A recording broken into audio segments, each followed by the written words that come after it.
মাদ্রাসায় এরকম খাদেম ছিল, তো খাদেমের সাথে বাচ্চারা খুব দুষ্টামি করতো, ডাকতো গরু।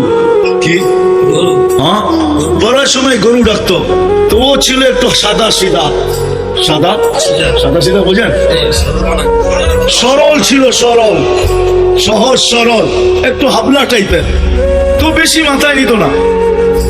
আবার দেখবেন হাবলা মানুষ চেতলে কিন্তু খবর আছে, ঠিক না?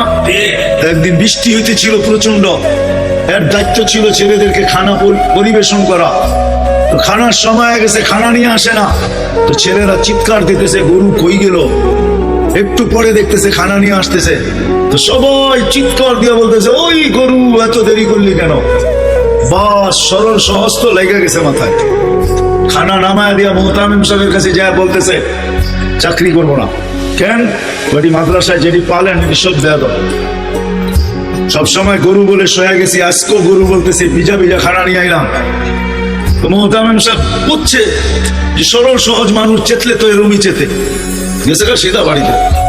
রাত্র 3টার সময় আসতেছে, আয়সা মোহতামিম সাহেবের দরজায় খটখটাইতেছে, জিজ্ঞাসা করছে কে? হুজুর আসছি। কি জন্য? চাকরি করবো। তুমি দিনের বেলা চলে গেলে চাকরি করবো না? এতদিন চাকরি করতেছিলাম শুই না, এখন চাকরি করবো দেখা। বলছে এটা আবার কি? দেখা চাকরি করবে মানে?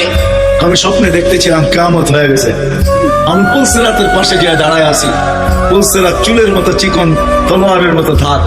ভয় পাইতেছিলাম এটার উপরে পা রাখবো তো রাখবো কি করে। একটু পরে চিৎকার শুনলাম, তো দেখলাম মাদ্রাসার ছেলেগুলা সবগুলা হইহুল্লার করতে করতে আসতেছে। ওরা পুলসিরাতের পা দিতে দেরি, এটা সুপার হাইওয়ে হয়ে যেতে দেরি হয় নাই। সবগুলা উঠা পার হইতেছে, একটা পিছন থেকে আমাকে দেখা ফেলছে আর চিৎকার দিয়া বলছে ওই তোরা যাস কই? আমগো গরুটা তো দাঁড়ায় আছে, ওই নিয়ে যাবি না? বলে সবগুলা পিছে ফিরে আসছে আর আমাকে উঠায়া কেউ হাতে কেউ পায়ে ধরা সব কাঁধে করে নিয়ে পার করা দিছে। দূরের থেকে জায়গা গেছি, এই জন্য চোখে দেখা আমি এখন চাকরি করবো।